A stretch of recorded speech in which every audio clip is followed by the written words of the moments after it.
Tai was the special assistant, the senior special assistant, wore a sneaker, and when I wore a sneaker to the NBA conference, they made a mincemeat of me. So at the next NBA conference, be rest assured that I will again wear a sneaker and go there.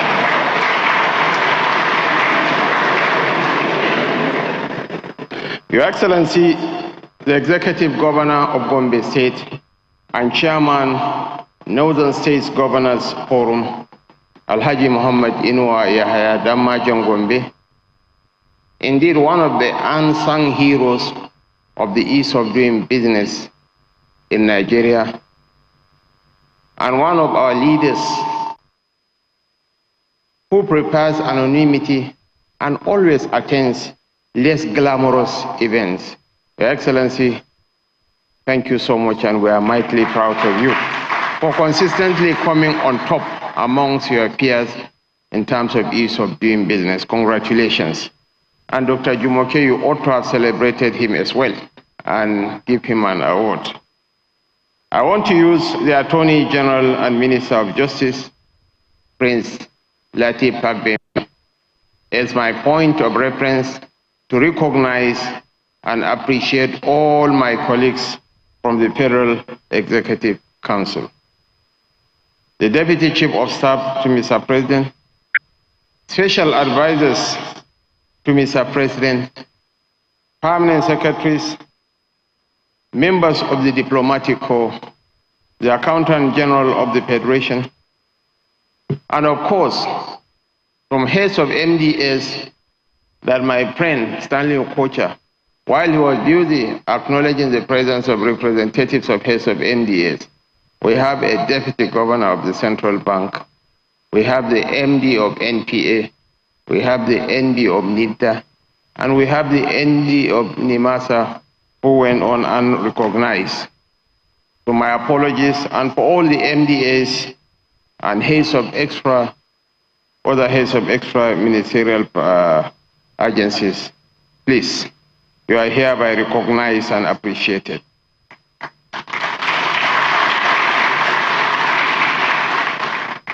And I want to select for special recognition General Mohammed Uba Marwa. I was an undergraduate when he was the governor of my state, Borno State, in the 80s. He's an elder statesman. An elder statesman and captains of industry, members of the diplomatic corps, distinguished ladies and gentlemen. This meeting is not a talk show. It is a rescue mission for a nation that entrusts each of us with the critical role of creating an environment where every idea can germinate into an enduring business. Our success is not merely a matter of policy, but is measured by its impact. From the small-time trader in Kafanchan to the large corporation on Lagos Island. Today I feel the pulse of our collective desire to make this objective a reality. No matter the depth of the reforms we introduce, our goals will remain out of reach unless our ministers and their ministries, departments and heads of parastatals and agencies of government function at their base and align seamlessly with our agenda. I am therefore excited to share that our public sector reforms have achieved a collective score of over 80% at the beginning of the 90-day regulatory reform accelerator. I want to thank our ministers and heads of parastatals for doing an awesome job. Leadership counts, and I want to commend Dr. Jumoke Oduwole for the stewardship. Despite a slow start, the collective commitment and actions of every minister, head of agency, reform champion and BFA committee member have significantly increased reform implementation during the 30-day extension. We are the vehicles of the promises made by His Excellency President Bola Ahmed Tinubu, GCFR. The regulatory reform accelerator is an avenue to inject life into our economy and renew the hope of our nation. The quality of your ideas and the intensity of your energy today are the very sparks we need to stay on track and to always remind ourselves of the burden of expectations upon us. As we reflect on the measurable outcomes of the regulatory reform accelerator, I urge all stakeholders, particularly the MDS, to build on the gains of the past 120 days with a sense of urgency and purpose. We must continue improving Nigeria's business environment through timely feedback, rigorous monitoring, and shared responsibility. We must align with the vision of His Excellency President Bola Ahmed Tinubu GCFR and ensure that our pursuit of a business environment that fosters innovation, creativity, and productivity is built upon the pillars of the 8-point agenda. Today, we stand on a robust foundation, recognizing that achieving PEBEC's mandate directly contributes to our shared economic prosperity as a nation. Your Excellencies, distinguished ladies and gentlemen, we have never had this so good in terms of leadership. The President means well for the nation, and most importantly, he is imbued with the skill set to drive change and progress in this country.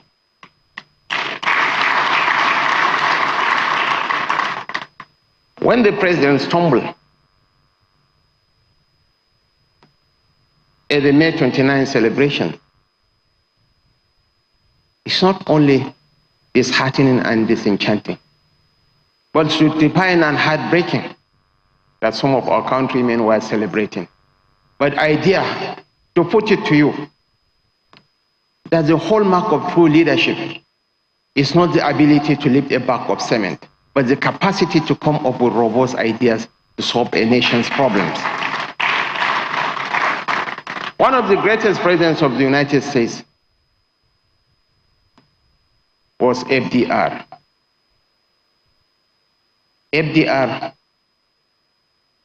with all his health challenges, was able to shepherd the American economy during the Great Depression and the Second World War. And because of the quality of his ideas, America became a superpower.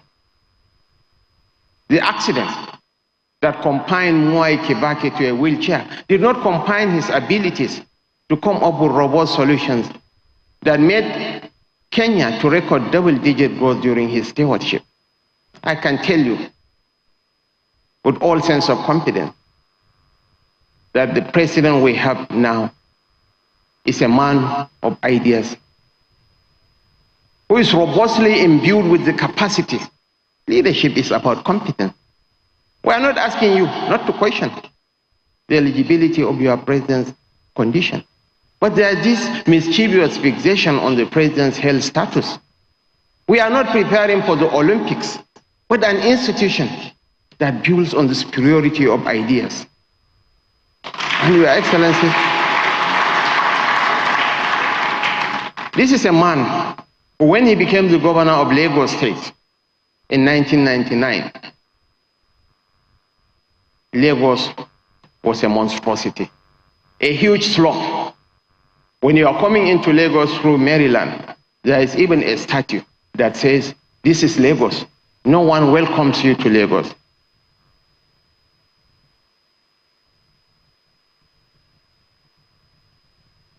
The monthly IGR of Lagos was 750 million.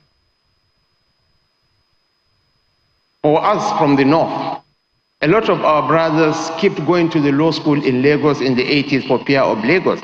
The fear of Lagos used to be the beginning of wisdom. But because of the quality of his leadership, ably assisted by the likes of the Minister of Finance, the monthly IGR of Lagos is now 61 billion naira per month. Lagos, as a last year, was the fifth largest economy in Africa, and projected to be the third largest economy by the end of the decade. So this is a man that we need to all rally around. We need to support. Yes, our economy is going through turbulence, but is it confined to Nigeria alone? Let's talk a global picture. Is any economy immune from the challenges of the times? So I urge you to be fair to this poor man. There's no doubt that every thriving economy draws life from the quality of reforms adopted to offer the people avenues to translate their business ideas into formidable enterprises. The PEBEC is an enabler for the MDS in government. Our role requires a unified and collaborative effort across the councils and MDS, and we cannot afford to look away. Distinguished ladies and gentlemen, the long-term success of PEBEC hinges on our ability to institutionalize reform capabilities, foster deep collaboration across government, and maintain a commitment to continuous improvements. These reforms must become ingrained in the fabric of our public institutions. By doing so, we pave the way for sustained progress and lasting impact that will outlive us all, creating a better Nigeria for our children and their children afterwards. Our conscience from this point cannot rest solely on the metrics we have designed to actualize our plans. We must be driven by the dreams of every citizen who aspires to grow their business, every citizen who looks to us for direction towards a future of prosperity. These are peculiar times for developing solutions to improve the ease of doing business. We are not here to flow with the tide, but to find the direction of the wind and understand what must be done to guide the ship of our nation to the land of opportunities. I have no doubt in your nautical skills to achieve this. I wish to once again congratulate the winners and urge those struggling to rise up to the challenge of leadership. At the risk of sounding repetitive, Nigeria is the future of Africa. Wherever Nigeria goes, that's where Africa goes. The burden is on all of us. Leadership is a collective responsibility. Leadership is about making sacrifices. Leadership is about rising like the bird phoenix from the ashes to greatness. Thank you. God bless us all, and God bless the Federal Republic of Nigeria. Thank you so very much, Your Excellency. Please distinguished ladies and gentlemen, a big round of applause for the Vice President.